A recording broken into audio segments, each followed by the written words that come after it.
After 17 long years at Meridian Technologies, in Columbus, Ohio, I, Johnathan Miller, found myself unexpectedly unemployed. My dismissal delivered abruptly on a Monday morning by my boss, David Thompson and Vanessa Hayes from HR, left me with a stark instruction: clear my desk by day's end. At 52 years of age, I was the senior systems architect, a position I had held for nearly 2 decades. I'd been instrumental in the IT department's evolution, guiding it through the transition from dial-up connections to sophisticated cloud infrastructure. 3 chief executive officers had come and gone during my tenure, yet I remained, patiently training new recruits, diligently recovering lost files, and consistently working weekends and holidays, all without seeking advancement or recognition. The change in the atmosphere had been palpable for weeks preceding my termination. "I understand," I replied calmly, acknowledging the inevitable with a single nod. I departed without protest, devoid of anger or pleas. Only a quiet acceptance of the situation filled me. Back at my workstation, I observed younger colleagues stealing glances in my direction, before quickly averting their eyes back to their monitors. Word spreads rapidly. Many of these employees were programmers I had personally trained. While capable individuals, they lacked a thorough understanding of our system's intricacies, the legacy architecture, and the custom software I had developed. None possessed the administrative credentials buried within the system's complex layers: a cherished family portrait, mugs crafted by my son during his high school years, and a remarkably resilient cactus that had thrived under fluorescent lights for 17 years. Sarah from the marketing team approached, her face etched with concern. "Johnathan," I heard, "this is preposterous. You practically built this company," she exclaimed. I shrugged, accepting the ever-changing nature of corporate landscapes. "But without any prior warning? After all you've contributed?" She pressed, her voice rising, attracting unwanted attention. "It's all right," I responded quietly. "Really? It's far from all right, but I wasn't about to create a scene," she countered, her voice laced with frustration. As I exited, David emerged from his office to observe my departure.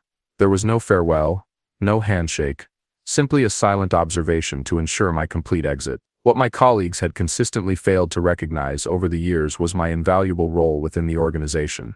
It wasn't due to exceptional abilities, but rather to unwavering thoroughness. I meticulously documented every detail, implementing robust audit protocols years ago at the behest of the legal department, following a past scandal. Crucially, I maintained off-site copies of all essential records. I sat in my vehicle for a brief moment, gazing back at the 12-story building that had consumed a significant portion of my adult life. The security pass I'd just returned had undergone 16 renewals. Starting the engine, I drove home, a quiet smile playing on my lips. Wednesday would be interesting. My association with Meridian had spanned its growth from a small 2-floor office in a business park to its current imposing structure. My daughter Olivia, who was in kindergarten when I joined, was now completing graduate school. The company had expanded, and I had grown with it, rejecting competing offers out of a strong sense of loyalty.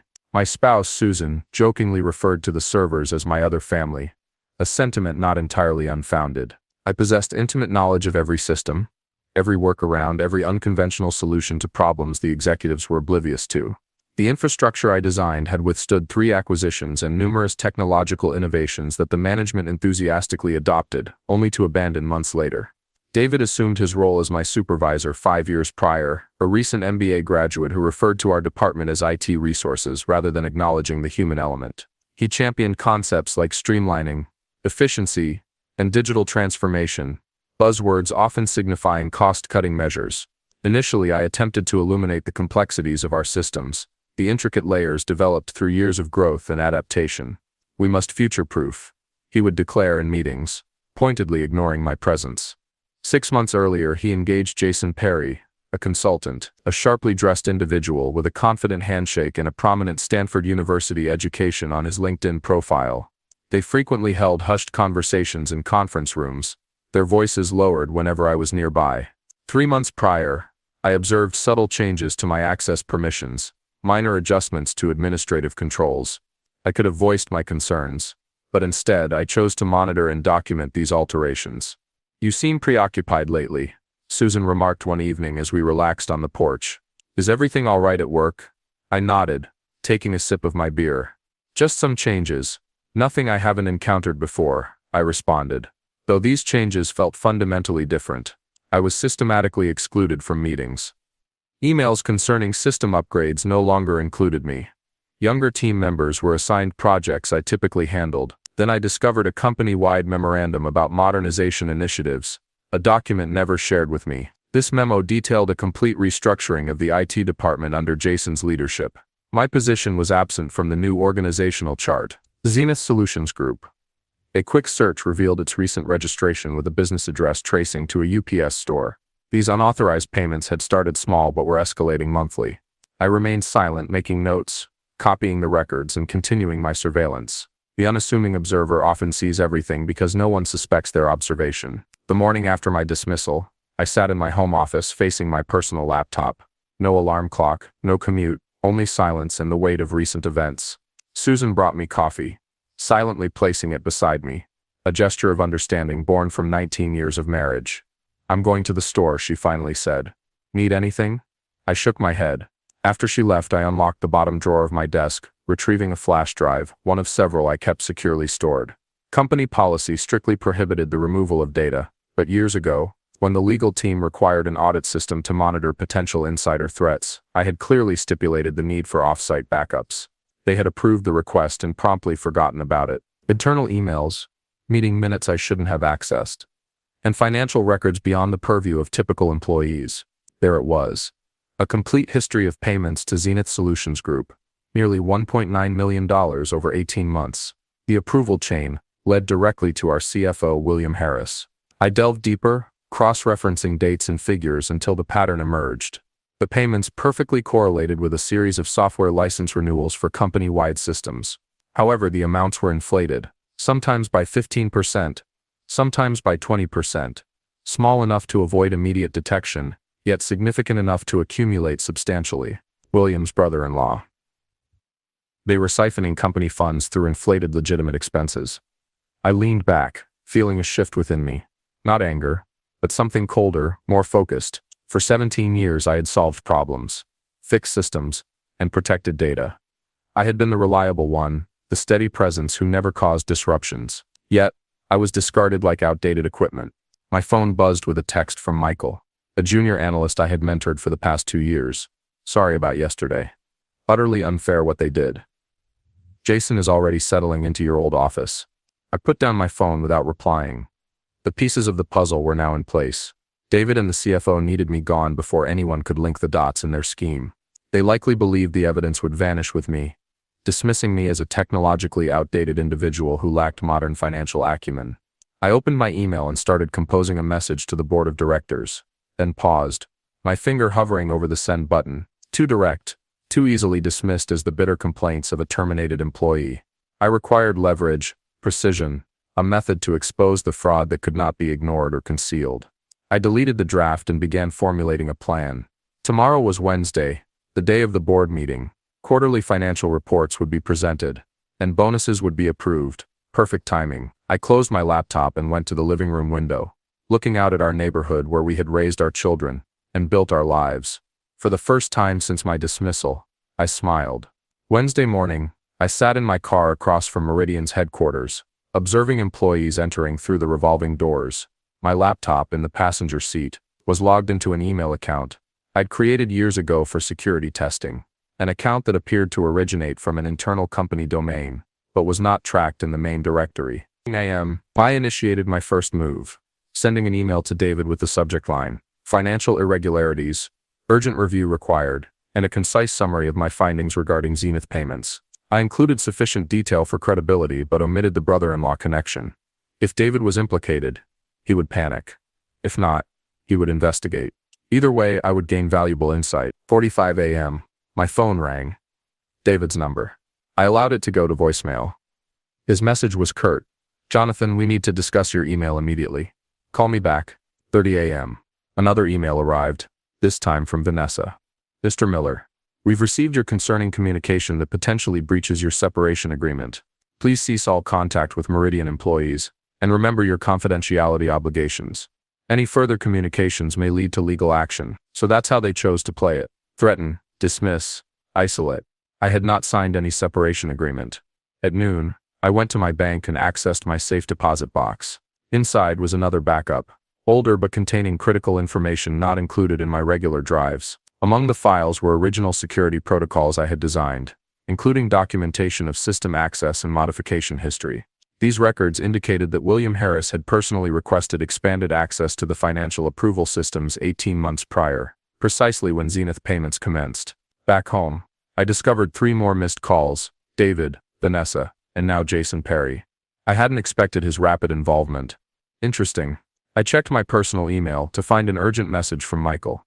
Johnathan, they're saying you sent a crazy email about financial fraud. Jason called an emergency meeting. Everyone's talking. They're revoking your access to everything, even historical data we need for our work. What's going on? Don't get involved, Michael. Just watch. At 3 p.m. my home phone rang, a number I hadn't used for business in years. I answered but remained silent. Johnathan, it's William Harris, he said, his voice steady and controlled. We should discuss your concerns. I believe there's been a misunderstanding. Is that what you call it? I countered. Look, transitions are always challenging. If you have questions about company finances, there are appropriate channels. Like the board? I interrupted. Silence. The board doesn't need to be burdened with operational details. Why don't we meet tomorrow? Just you and me. We can resolve this. Sorry, I'm busy tomorrow, I replied. Besides, I think the board might be very interested in Zenith Solutions Group and your brother-in-law.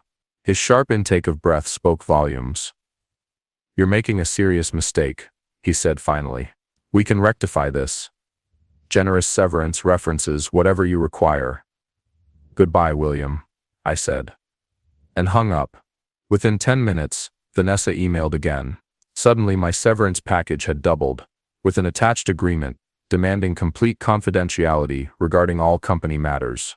They were scrambling, still believing they were dealing with a simple extortion attempt.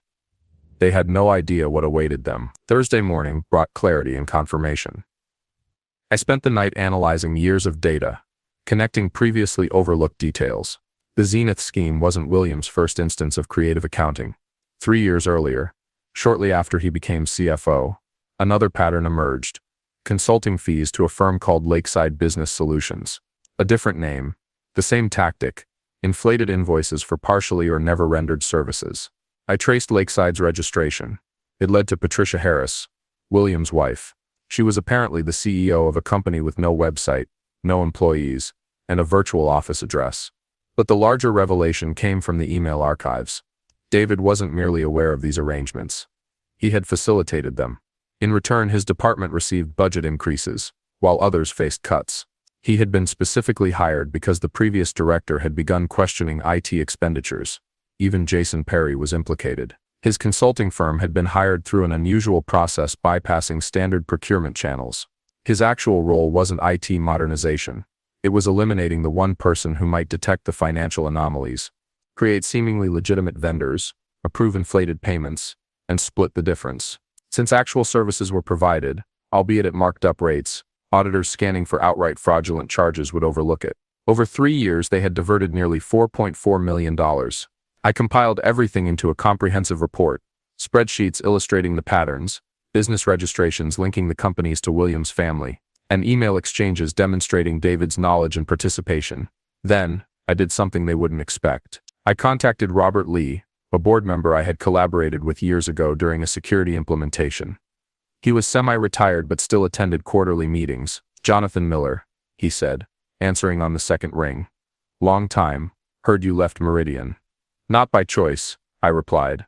Robert, I need 15 minutes of your time. It's important. Silence. This is likely about why William and David have been huddled together looking stressed. Yesterday's board meeting was tense, he chuckled. Always figured you knew where the bodies were buried. Where can we meet? An hour later, we were sitting in a park 3 miles from headquarters. I handed him a sealed envelope containing a printed summary and a flash drive. That's everything, I said. Dates, amounts, connections. I'm not seeking my job back. I'm not seeking money. I simply want the right people to know. Robert studied me. Why come to me? Because you actually read audit reports. I've observed you in meetings. You ask questions. He nodded slowly. There's an emergency board session tomorrow. Finance committee review. Convenient timing. Johnathan, he said, pocketing the envelope. If this checks out, there will be serious repercussions. I'm counting on it, I said. As I walked back to my car, my phone buzzed with a text from Susan. Someone named Jason Perry came by the house looking for you. Said it was urgent. I told him you were out. They were getting desperate.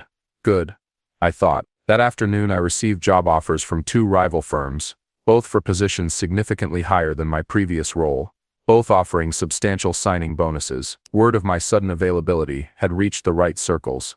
I ignored them for now. This wasn't about finding another position. It was about concluding what they had started. Before you approve the bonuses, read this. The message included my complete report as an attachment. 7:17 a.m. my phone began ringing. Numbers I didn't recognize.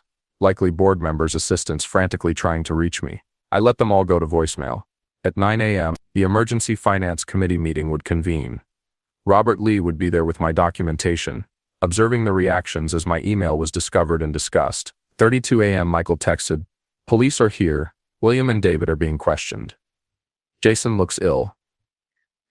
What did you do? I didn't respond. The wheels were turning exactly as I'd predicted. By 10 a.m., Meridian's general counsel called. Unlike the others, I answered this one. "Mr. Miller, this is Patricia Gray from legal. We need you to come in immediately to discuss the information you've provided to the board." "I'm available by phone," I replied. "This truly requires an in-person discussion." "No, it doesn't," I calmly interrupted. "Everything I know is in that report. Everything I possess is already backed up in multiple secure locations. If anything happens to me or my family, additional copies will be sent to the SEC, the IRS, and 3 news outlets." Silence. "Mr. Miller," she said finally, her voice carefully controlled, "the board is taking this exceptionally seriously. They've already placed several executives on administrative leave pending investigation. They would appreciate your cooperation. I've cooperated fully by providing complete documentation. My role is finished. Meridian Technologies executives under investigation for financial irregularities. No names yet, but that would come." At 2 p.m., Robert Lee called. "It's a bloodbath," he said without preamble. "William confessed once confronted with your evidence, attempting to negotiate a deal, blaming David for pressuring him. David's denying everything. And Jason claims he was merely a consultant with no knowledge of financial matters. The board isn't buying it. We've suspended all 3 pending further investigation. The money? Forensic accountants are arriving Monday. Early estimates suggest at least $4.6 million diverted over 3 years, possibly more." I nodded to myself. I'd been close. "The board wishes to speak with you," Robert continued, "about returning not just to your old position. They're creating a new chief security officer role, reporting directly to the board." I'd anticipated this possibility, but still found myself surprised. "I'll consider it," I said.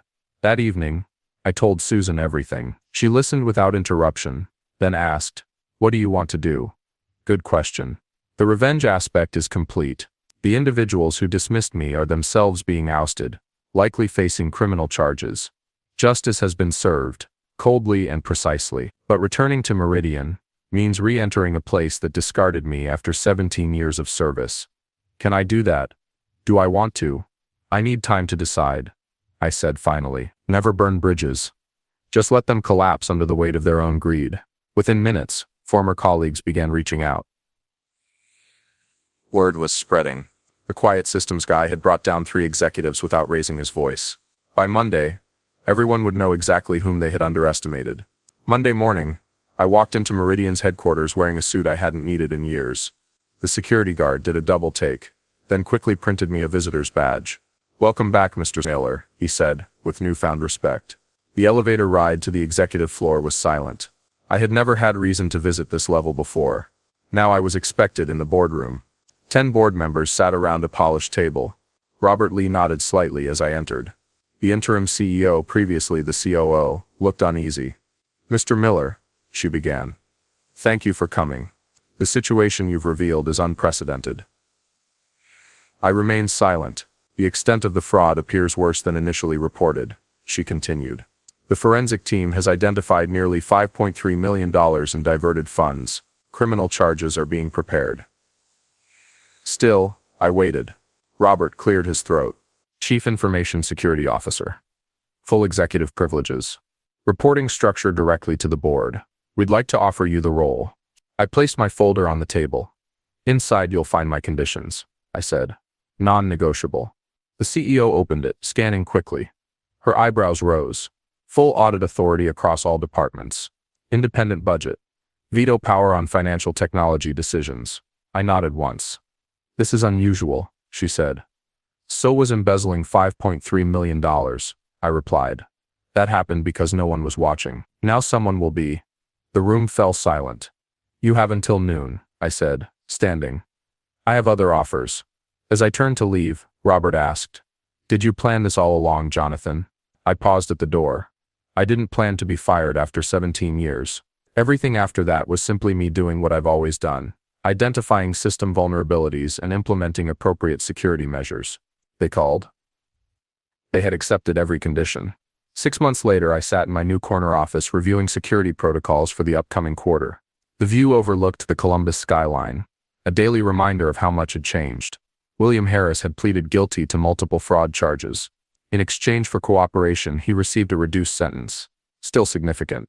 David was fighting the charges, claiming ignorance despite the evidence. Jason Perry had fled to Brazil but was being extradited. The money had been recovered, most of it anyway. Enough that the company avoided severe financial damage. My former team now reported to me, although I'd promoted Michael to manage day-to-day operations. The kid had potential. He just needed someone to recognize it. A knock at my door drew my attention. Susan stood there smiling. Ready for lunch? She asked. I nodded, grabbing my jacket. As we walked through the IT department, conversations briefly quieted. Not from fear but respect. These people knew what had happened. Knew I could have destroyed the company instead of saving it. In the elevator, Susan squeezed my hand.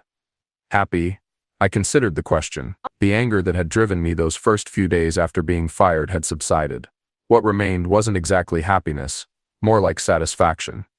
Completion. I'm content, I said. Outside, the October sun warmed our faces as we walked to a nearby restaurant. My phone buzzed with a message from Robert Lee. Board approved your security budget increase. Unanimous vote. I smiled slightly. No arguments. No questions. Just trust. Susan noticed my expression. What is it? Nothing, I said, sliding my phone back into my pocket. Just thinking about bridges. Some collapse under their own weight. Others, once repaired, become stronger than they ever were before. I built this one right this time.